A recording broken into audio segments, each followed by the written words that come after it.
Praise the Lord. என்னோட பேர் Sylvia. என்னோட நேட்டிவ் பாண்டிச்சேரி, பட் இப்போ கரண்ட்டாக நான் யூஎஸில் இருக்கேன். இங்கே நான் சாஃப்ட்வேர் இன்ஜினியராக ஒர்க் பண்ணிகிட்ருக்கேன்.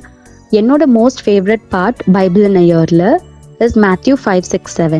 ஏன்னா அதில் வந்து ஆண்டவர் எப்படி ஓல்ட் டெஸ்டமெண்ட்டில் இருந்த 10 கமாண்ட்மெண்ட்ஸ் எடுத்து நியூ டெஸ்டமெண்ட்டில் எல்லாமே நம்மளோட சோல் அண்ட் ஸ்பிரிட்க்கு மாற்றி கொடுத்துருக்காருன்றதை வந்து அந்த விளக்க உரையை கேட்டு நான் புரிஞ்சுக்கிட்டேன்.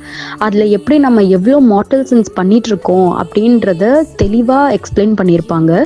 ஸோ அதை கேட்டதுலேருந்து எனக்கு வந்து யூக்கரிஸ்ட்க்கு நான் நிறைய ரெஃபரன்ஸ் கொடுக்க ஆரம்பித்தேன். நான் ப்ராப்பராக என்னை செல்ஃப் எக்ஸாமின் பண்ணி ப்ராப்பராக கன்ஃபெஷன் பண்ணதுக்கு அப்புறமேட்டா தான் நான் போய் யூக்கரிஸ்டே வாங்க ஆரம்பிச்சிருக்கேன்.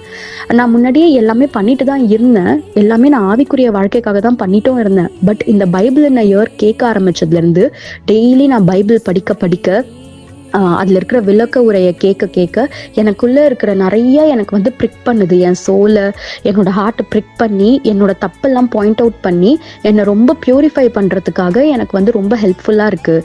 நான் வந்து அப்பப்போ நான் வந்து அதுக்கு பரிகாரம் பண்ணி ஏதோ நான் ரோசரி சொல்லுவேன், இல்லைன்னா நான் வந்து ஃபாஸ்டிங் இருப்பேன். ஏதாவது இருந்து என்னை ப்யூரிஃபை பண்ணி ஆண்டவரோட என்னை இணையறதுக்கும் இன்னும் க்ளோஸ் ஆகிறதுக்கும் எனக்கு இந்த Bible in a year plan வந்து ரொம்ப ஹெல்ப்ஃபுல்லாக இருந்துச்சு.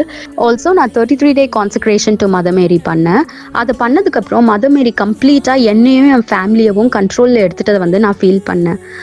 நான் வந்து டெய்லி மாஸ் போக ஆரம்பித்தேன். ஃப்ரீக்வெண்ட் கன்ஃபெஷன்ஸ் அண்ட் ஆடரேஷன்ஸ் போகிறேன். அண்ட் நான் வந்து 4 ரோசரிஸ் ப்ரே பண்ணுறதுக்கு மதர் மேரி வந்து எனக்கு கிரேஸ் கொடுத்தாங்க. நான் வந்து ஒரு ஃபுல் டைம் ஜாபில் இருக்கிறதுனால எனக்கு இந்த 4 ரோசரிஸ் ப்ரே பண்ணுறது வந்து கொஞ்சம் சேலஞ்சிங்காக தான் இருக்குது. ஃபர்ஸ்ட் ரோசரி நான் வந்து காலையில் மாஸ் போகிறதுக்கு முன்னாடி ப்ரே பண்ணிவிடுவேன். அதுக்கப்புறம் ஒன்று லஞ்ச் பிரேக்கில் ப்ரே பண்ணுவேன்.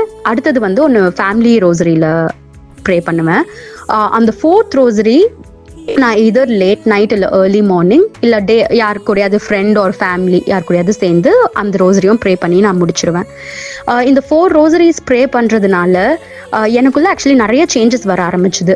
எனக்கு வந்து மற்றவங்க கிட்ட இன்னும் அன்பாக நடந்துக்கிறதுக்கு வந்து அது ஹெல்ப் பண்ணுச்சு. Be it family or work place இல்லை எங்கே இருந்தாலும் என்னால் இந்த பிறர் அன்பை ப்ராக்டிஸ் பண்ண முடிஞ்சுது. ஸோ அதை ப்ராக்டிஸ் பண்ணும்போது அது இன்னுமே என்னோட ஆண்டவரோட அன்பை வந்து எனக்கு இன்னும் புரிஞ்சுக்கிறதுக்கு வந்து ஹெல்ப் பண்ணுச்சு. அது வந்து என்னை இன்னும் அவர்கிட்ட க்ளோஸாக கூப்பிட்டுட்டு போச்சு. அண்ட் ஆல்சோ அந்த ரோசரிஸை நான் வந்து என் ஃபேமிலிக்காகவும் ஒப்பு கொடுக்குறேன், இன்னும் மனம் மாறாதவங்களுக்கு. ஸோ அவங்களுக்குள்ளேயும் நிறையா ஸ்பிரிச்சுவல் சேஞ்சஸ் நடக்கிறத வந்து நான் பார்க்குறேன். So thanks be to God and Mother Mary.